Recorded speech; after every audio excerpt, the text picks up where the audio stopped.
সাবধানে যাস। আচ্ছা। রিয়া মিষ্টিকে সাথে নিয়ে বেরিয়ে পড়ে। দুজন সোজা মামুনের অফিসের সামনে এসে দাঁড়ায়। একটু পর কোথায় থেকে যেন মামুন আসে। এত দেরি করছিস কেন? সরি সরি, চলো। মিষ্টি বেশ অবাক হয়, হচ্ছেটা কি। রিয়া বাসায় বলে এলো বান্ধবীর কাছে যাচ্ছে, কিন্তু এখানে মামুনও যোগ হলো। হঠাৎ গাড়ির ব্রেকে মিষ্টির ভাবনার অবসান ঘটে। গাড়ি থেকে নেমে দেখে ইয়া বড় একটা শপিং মল। আমরা এখানে কেন? কিছু কিনবো? তোমার বান্ধবীর বাসায় যাবে না? দূর, শপিং করবো বললে কি আম্মু বের হতে দিত? তাই মিথ্যে বললাম। আর উনি? আমি টাকা কই পাবো, তাই ভাইয়াকেও ডাকলাম। বাবা, কত চালাক তুমি। চলো। দীর্ঘ ৩-৪ ঘন্টা ঘুরে ঘুরে রিয়া শপিং করে। মিষ্টি বেশ অবাক হয়, কারণ রিয়া সব কাপড়ই মিষ্টির মাপে কিনেছে। জিজ্ঞেস করলে বলেছে, তোমার আর আমার মাপ তো সমান। মিষ্টিও আর কথা বাড়ায়নি। শপিং শেষে অনেক রাত পর্যন্ত সবাই পুরো শহরটা ঘুরে বেড়ায়। রাতে প্রায় 10টার পর তারা বাসায় ফেরে। আজ আমার কত খুশি লাগছে। কেন? রাতের শহরটা এভাবে দেখব কখনো কল্পনাও করিনি। চটপটি, ফুচকা এসবের নামই শুনেছি শুধু। আজ সেটাও খেলাম। তুমি আর উনি আমার মনের ইচ্ছেটা পূরণ করলে। তাই আজকের এই দিনটা তোমার মনে থাকবে। ধন্যবাদ তোমাকে। আমি না, ভাইয়াকে দিও। সেই তো ওইসবের ব্যবস্থা করলো। আমি পারবো না, ওনার সাথে কথা বলতে আমার লজ্জা করে। ও মা, লজ্জা কিসের? আজ রাস্তা পার হওয়ার সময় যখন আমার হাতটা ধরলো, জানো কি হয়েছে? কি? মনে হলো যেন আমার কারেন্টের শক লেগেছে। কি বলো? হুম লজ্জা করছিল আমার। আমি আর ওনার সামনেই যাব না। কেন? এমনি। ভাইয়াকে কি তুমি পছন্দ করো? কি যে বলো না, উনি পুরুষ মানুষ, তাই আমার লজ্জা পাওয়াটা স্বাভাবিক। তোমরা আমায় আশ্রয় দিয়েছো, উপকার করেছো, আমি অনেক কৃতজ্ঞ তোমাদের প্রতি। আমার নিজের যোগ্যতা সম্পর্কে আমি জানি। তোমরা আমায় যেই বিশ্বাস করেছো তা আমি নষ্ট করব না কখনো। আমি তা বলিনি, এমনি জিজ্ঞেস করলাম। বাদ দাও ওসব, চলো ঘুমিয়ে পড়ি, খুব ক্লান্ত লাগছে। আচ্ছা চলো। ক্লান্ত শরীর নিয়ে বিছানায় গা এলিয়ে দেয় মিষ্টি। সাথে সাথেই ঘুমের রাজ্যে পাড়ি জমায়। রাতে তখন প্রায় 12টা। মিষ্টি, হুম ওঠো। কি? ওঠো না। তুমি এখনো ঘুমাওনি? চোখ তো খোলো। মিষ্টির চোখ মেলে তাকিয়ে দেখে বিছানায় এক পাশে শানু বেগম দাঁড়িয়ে আছে, আর অন্য পাশে মামুন। এত রাতে তাদের চোখের সামনে দেখে মিষ্টি ঘাবড়ে গিয়ে উঠে বসে। Happy birthday to you. Happy birthday to you মিষ্টি। এভাবে সবাইকে জন্মদিনের শুভেচ্ছা জানাতে দেখে মিষ্টি একটু নয় বেশ অবাক হয়। আঙুলের কর গুনে গুনে হিসাব মিলিয়ে দেখে সত্যি আজ তার জন্মদিন। এভাবেই নিজের জন্মদিনে কেউ উইশ করছে, এটা ভেবেই মিষ্টি কেঁদে দেয়। মিষ্টিকে কাঁদতে দেখে শানু বেগম এগিয়ে এসে মিষ্টির পাশে বসে। এই মেয়ে, কাঁদছো কেন? টিভিতে দেখেছিলাম, এভাবে বলতে আজ প্রথম দেখলাম চোখের সামনে। আমার জন্মদিনে কেউ আমাকে এভাবে শুভেচ্ছা জানাবে, এটা আমি কখনো ভাবিনি। পাগলি মেয়ে, তাই বলে কি কাঁদতে হয়? খুব খুশি লাগছে। চোখ মোছো। কিভাবে জানেন আজ যে আমার জন্মদিন? তোমার বান্ধবী রিয়াই তো জানালো। ও কিভাবে জানে? সেটা না হয় ওকে জিজ্ঞেস করিও। এখন এসো, কেক কাটবে। কেক? হুম। কোথায়? আছে, ওঠো। সুন্দর করে সেজে নাও। কেন? ছবি তুলতে হবে না? ছবি কেন? কেক কাটার সময় ছবি তুলবে না? আমার জন্য কেকও এনেছেন? তোমার বান্ধবী নিয়ে এলো। তাই? কখন নিল? আমি তো ওর সাথেই ছিলাম সারাক্ষণ। রিয়া, এদিকে আয়। মায়ের ডাকে রিয়ার সামনে এগিয়ে আসে। মিষ্টিকে সুন্দর করে সাজিয়ে দে। আচ্ছা আম্মু। মিষ্টি রিয়ার ব্যবহার করা ড্রেসিং টেবিলের সামনে বসে আয়নার দিকে তাকিয়ে আছে, আর রিয়া পেছন থেকে এসে শপিং করা সব কাপড় মিষ্টির সামনে এনে রাখে। নাও, পছন্দ করে নাও কোনটা পরবে। আমি? হুম। না না, এত নতুন কাপড় আমাকে ভালো লাগবে না। এর চেয়ে ভালো তোমার একটা দাও, তাতেই চলবে। গাধি, এগুলো সব তোমার? আমার? হুম। ভাইয়া তোমার জন্য কিনে দিল। কি বলছো? এত নতুন কাপড় আমার? হুম, পছন্দ করে নাও একটা। আমি তো বুঝি না এসব, তুমিই পছন্দ করে দাও। রিয়া নিজের পছন্দের একটা কাপড় মিষ্টিকে পরিয়ে সুন্দর করে সাজিয়ে দেয়। এদিকে মামুন ড্রয়িং রুমটা সুন্দর করে সাজিয়ে নেয়। কেকের মাঝখানটায় ছোট্ট করে লেখা আছে, শুভ জন্মদিন মিষ্টি। একটু পর রিয়া মিষ্টিকে সাথে নিয়ে ড্রয়িং রুমের দিকে পা বাড়ায়। সানু বেগম আর মামুন বেশ কিছুক্ষণ ধরে মিষ্টির দিকে তাকিয়ে থাকে। এভাবে সবাইকে নিজের দিকে তাকিয়ে থাকতে দেখে মিষ্টি খুব লজ্জা পায়। শানু বেগম এগিয়ে এসে কি যেন বিড়বিড় করে পড়ে, মিষ্টিকে ফু দিয়ে দেয়। কি করলে আম্মু? যেন কারো নজর না লাগে, তাই দোয়া পরে ফু দিয়ে দিলাম। আজ মিষ্টিকে নতুন করে দেখলাম, খুব সুন্দর লাগছে। আমাকে তো কখনো দিলে না। দেওয়ার প্রয়োজন নেই, তোর উপর কেউ নজর দিবে না। মায়ের পেছন থেকে রিয়াকে উদ্দেশ্য করে মামুন এই লাইনটা বলে ওঠে। কি বললি? সত্য কথা। আম্মু, ওকে কিছু বলবা? থামবি তোরা? মায়ের ধমকে দুজন চুপ হয়ে যায়। এই প্রথম মিষ্টি জন্মদিনের কেক কাটছে। মিষ্টি মাঝে মাঝে আর চোখে মামুনের দিকে তাকাচ্ছে, কারণ একটা জিনিস কেন যেন মিষ্টিকে বারবার তার দিকে তাকাতে বাধ্য করছে। মিষ্টি আর চোখে যতবারই তাকায় ততবারই মামুনের সাথে চোখাচোখি হয়ে পড়ে। মিষ্টি ভালো করেই বুঝতে পারে মামুন এক নাগাড়ে মিষ্টির দিকে তাকিয়ে আছে। খানিকটা লজ্জা পেয়ে রিয়ার আড়ালে চলে যায় সে। রিয়াও ব্যাপারটা আন্দাজ করতে পারে। মামুনের নজর থেকে আড়াল হতেই মিষ্টি রিয়ার পেছনে গিয়ে দাঁড়িয়ে আছে। রাত তো অনেক হলো, ঘুমাবে না? ঘুম তো আসছে না। কেন? চোখ বন্ধ করলেই চোখের সামনে কত কিছু ভাসে। কি? এই যে আজ আমার জীবনে প্রথম অনেক কিছু অভিজ্ঞতা হলো। হুম, বুঝতে পারলাম। আর কি কি মনে পড়ে? সবই। আমি কিন্তু কিছু একটা নোটিশ করেছি। কি? তোমাদের চোখের খেলা। বুঝলাম না। থাক, বোঝা লাগবে না। তুমি ভুল ভাবছো, এমন কিছুই নয়, আমার উপর বিশ্বাস রাখতে পারো। আরে আরে, এত সিরিয়াস হয়ে গেলে কেন? আমি তো মজা করছিলাম। ও আচ্ছা। ঘুমাবে না? হুম। আচ্ছা, আজ আমার জন্মদিন, এটা তুমি কি করে জানলে?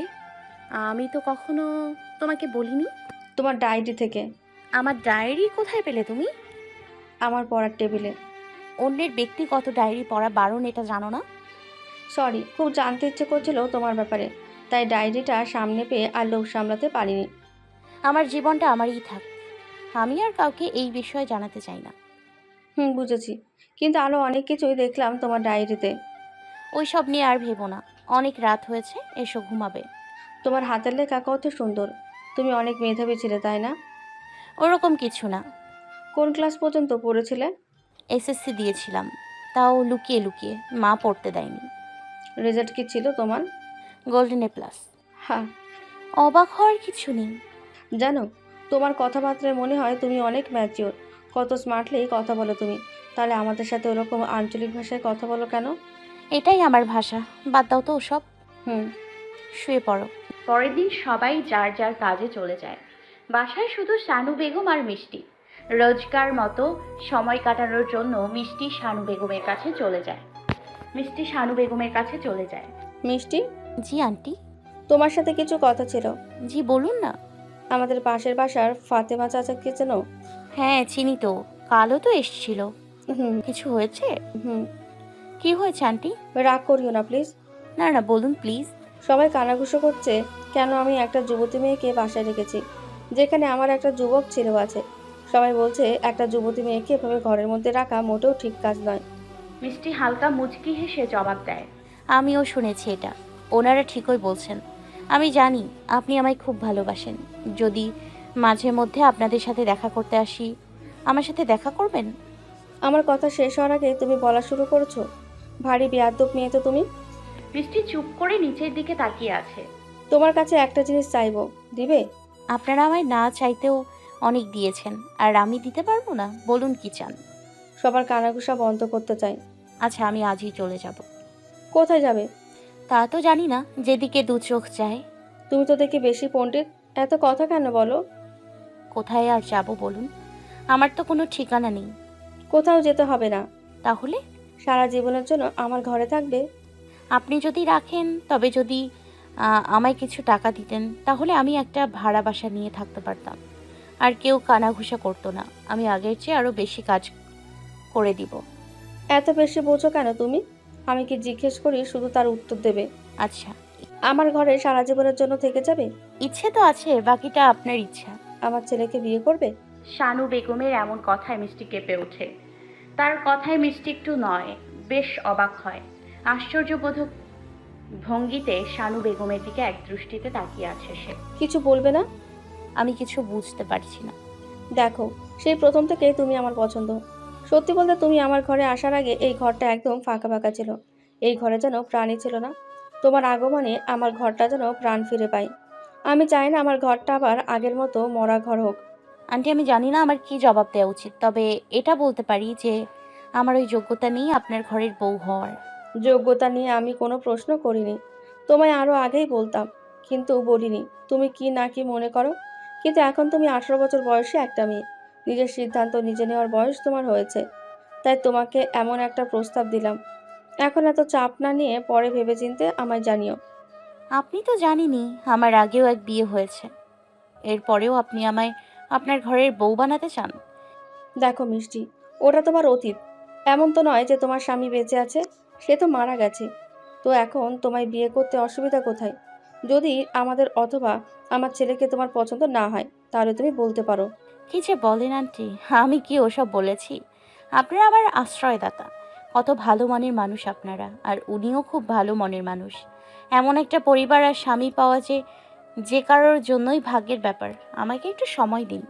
আমি শুধু তোমায় আমার ইচ্ছেটা জানিয়েছি, বাকিটা তোমার সিদ্ধান্তের উপরই নির্ভর। মিষ্টি মাথা নিচু করে ছাদে চলে যায়। মেঘলা আকাশটায় আজ কেমন করে যেন রোদ উকি দিচ্ছে। আকাশটা কি আবার পুরোপুরি মেঘে ছেয়ে যাবে, নাকি আড়ালে থাকা রোদগুলো আলো দিতে বেরিয়ে আসবে? নিজের অজান্তেই চোখ দিয়ে পানি পড়ছে মিষ্টির। আর মনে মনে ভাবছে, আমার কপালে কি সত্যি এমন কিছু আছে, নাকি 2 দিনের সুখ, নাকি আবার কিছু একটা হতে চলেছে আমার জীবনে। এই অভাগা কপাল নিয়ে জন্মেছি যে নিজের মা বাবাকে সেটাই জানি না। যাদের কাছে মানুষ হলাম তারাই এক সময় আমায় ছেড়ে দিল। এরা তো আমার আপন কেউ নয়। শুনেছি মাঝে মাঝে কিছু সম্পর্ক রক্তের সম্পর্কের চেয়েও মজবুত হয়। কি করা উচিত আমার? যার সাথে বিয়ে হওয়ার কথা বলছে সেও এখনো এই ব্যাপারে জানে না। সে কি একটা কাজের মেয়েকে নিজের জীবনসঙ্গী হিসেবে মেনে নেবে, নাকি মায়ের জোড়াজুড়িতে রাজি হয়ে বিয়ে করে পরে আমায় অবহেলা করবে? বিয়ের পরের এমন অশান্তির কথা তো অনেক শুনেছি, কিন্তু তিনি মানুষটা তো এমন নয়। সে কি আমায় মেনে নেবে? মিষ্টি, বৃষ্টি হচ্ছে, ভেতরে এসো। পেছনে দুহাত দিয়ে মাটিতে ভর করে ওপরের দিকে মুখ করে চোখ বন্ধ করে বসে আছে মিষ্টি। পেছন থেকে শানু বেগম জোরে জোরে ডেকেই যাচ্ছে, কিন্তু মিষ্টি কান পর্যন্ত আওয়াজ পৌঁছচ্ছে না। একটু পর শানু বেগম মিষ্টির সামনে এসে দাঁড়ায়। মিষ্টি, আচমকা শানু বেগমকে সামনে দেখে উঠে দাঁড়ায় মিষ্টি। জি আন্টি। বৃষ্টিতে ভিজতেছ কেন? ভেতরে চলো। জি। শানু বেগমের সাথে দৌড়ে ভেতরে গিয়ে দাঁড়ায় মিষ্টি। কি হয়েছে তোমার? কিছু হয়নি তো। কি ভাবছিলে এত? অতীতগুলো মনে পড়ছিল। ভুলে যাও সব। তোমার সামনে পুরো ভবিষ্যৎ পড়ে আছে, এখন ওসব নিয়ে ভাবো। আমি না পারছি হ্যাঁ বলতে, না পারছি না বলতে। আমার চেয়েও ভালো কাউকে ওনার জন্য বেছে নিতে পারবেন আপনি। তোমার মতামত কি বলো? তুমি কি আমাদের সাথে থাকতে পারবে না? আমি খুব চাই আপনাদের সাথে থাকতে। তাহলে সমস্যাটা কোথায়? আমি রাজি। আলহামদুলিল্লাহ। এতক্ষণ এমন বললে কেন? বুঝতে পারছি না কি বলবো। আমি আমার ছেলের জন্য যাকে তাকে তো আর বউ করে আনতে পারি না। এই 3 মাসে সারাক্ষণ আমাদের সাথেই ছিলে, এমন মেয়েকে তো আমি হাতছাড়া করতে পারি না। তুমি আমার ছেলের জন্য পারফেক্ট। উনি কি রাজি হবেন? ওটা তুমি আমার উপর ছেড়ে দাও। আমার খুব ভয় করছে, জানি না আমার সাথে কি হতে চলেছে। পাগলি মেয়ে, এত ভেবো না তো। রাতে মামুন বাসায় আসুক, তার সাথে আমি কথা বলবো। আচ্ছা। মিষ্টি আজ মামুনের আসার অপেক্ষায় আছে। সময় যেন কোথাও থমকে আছে, এক চুলো নড়তে চাইছে না। সন্ধ্যায় রিয়া পড়ার টেবিলে বসা, আর মিষ্টি নিজের ডায়েরিটা নিয়ে বিছানার এক কোণায় বসে কি যেন লিখছে। হঠাৎই কলিং বেলটা বেজে ওঠে। ঘন্টা যেন দরজায় নয়, মিষ্টির বুকের ভেতর বেজে ওঠে। এক দৌড়ে গিয়ে দরজার সামনে দাঁড়ায়, ওড়নাটা মাথায় দিয়ে আস্তে করে দরজা খুলে দেয়। দরজা খুলে মিষ্টি মামুনের দিকে এক নজরে তাকিয়ে আছে। কি হলো, ভেতরে আসবো না? হুম। তো সরো না, হাঁ করে দাঁড়িয়ে আছো কেন? ও সরি, আসুন। মামুনের হাত থেকে তার ব্যাগটা নিয়ে মিষ্টির রুমে ফিরে আসে। কে এলো? ভাইয়া? হুম। কি আনলো? কি জানি, দেখো ব্যাগে আছে। ও মা, ফুচকা? ভাই নাও। আমি খাবো না, তুমি খাও। কেন? ভালো লাগছে না। কি হয়েছে? কিছু হয়নি, এমনি খেতে ইচ্ছে করছে তাই। তাহলে আমিই খাই। বলেই রিয়া গপ গপ করে খাওয়া শুরু করে দেয়। মিষ্টি ধীরে ধীরে মামুনের কাছে এসে দাঁড়ায়। আজ কেমন যেন লাগছে মিষ্টির। দরজা দিয়ে উকি দিতেই মামুন মিষ্টিকে দেখে ফেলে। কে ওখানে? মিষ্টি মুখে হাত দিয়ে চুপ করে দরজার পাশে দাঁড়িয়ে আছে। এই মেয়ে, এদিকে আসো। মিষ্টির বুকটা কেঁপে ওঠে। এক্ষুনি হয়তো কাছে ডেকে ঝাড়ি দেবে। ধীরে ধীরে সে মামুনের সামনে এসে দাঁড়ায়। দরজায় উকি দিচ্ছিলে কেন? সরি। কিছু বলবে? না। কোনো কারণ ছাড়াই এসেছো? কি হলো, চুপ করে আছো যে? আজ তোমাকে এরকম লাগছে কেন? আসার পর থেকেই দেখছি কেমন করে আছো। মা বকেছে? না, তাহলে? আমি এই বাড়ি ছেড়ে চলে যাব। কি? কেন? আন্টি আমার বিয়ে ঠিক করেছে। কোথায়? জানি না। না জেনেই রাজি হয়ে গেছো? জি। কেন?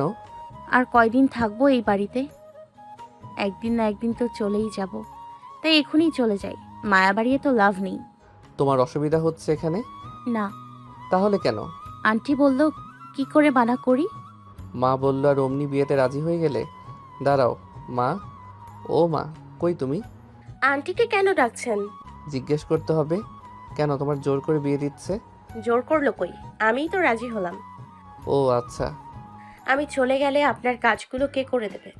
পারবেন না নিজের কাপড়গুলো নিজে ধুয়ে নিতে, নিজের ঘরটা নিজে গুছিয়ে রাখতে, সময় মতো নাস্তা করে অফিসে যেতে? জানি না। সকালে সকালে অ্যালার্ম দিয়ে ঘুমাবেন। আমি আর ডাকতে আসবো না। সত্যি চলে যাবে?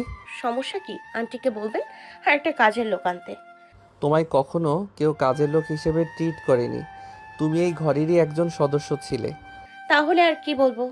বিয়ে করে বউ নিয়ে আসেন, সে আপনার খেয়াল রাখবে। তোমার মতো হয়তো পারবে না। আমি আর আপনার খেয়াল রাখবো না। যাকে বিয়ে করব শুধু তার খেয়াল রাখবো। মাকে একটু ডেকে দিবে? কেন? এমনি দাও না। আপনার কি কিছু হয়েছে? না, একটু মাকে ডেকে দাও। আচ্ছা। মিষ্টি দরজার বাইরে এসে মুচকি হেসে ওঠে। শানু বেগমের রুমে এসে দেখে তিনি নামাজের পাটিতে বসে আছে। তার পাশে বসে মিষ্টি মুচকি মুচকি হাসতে থাকে। মিষ্টি কিছু বলবে? উনি আপনাকে ডাকছে। কেন? ওনাকে বললাম যে আপনি অন্য কোথাও আমার বিয়ে দিচ্ছেন, অমনি ওনার মুড খারাপ হয়ে যায়। কেন কেন? আমি কি করে বলবো? তোমাকে পছন্দ করে নাকি? জানি না। এই পর্যন্ত বিয়ের জন্য 7-8টা মেয়ে দেখিয়েছি মামুনকে, একটাও তার পছন্দ হয়নি। তাহলে কি আমার আর আমার ছেলের পছন্দ এক? ওকে গিয়ে বলো আমি নামাজটা শেষ করে আসতেছি। আচ্ছা। মিষ্টি আবার মামুনের কাছে ফিরে আসে। মা কই? উনি ব্যস্ত আছেন, আসবে না। বলেছে আমার বিয়ে নিয়ে যেন আপনি কোনো কথা না বলেন। এমন কেন বলল? তা তো জানি না। হাত মুখ ধুয়ে খেতে আসেন। শেষবারের মতো আপনাকে খাবার দিই।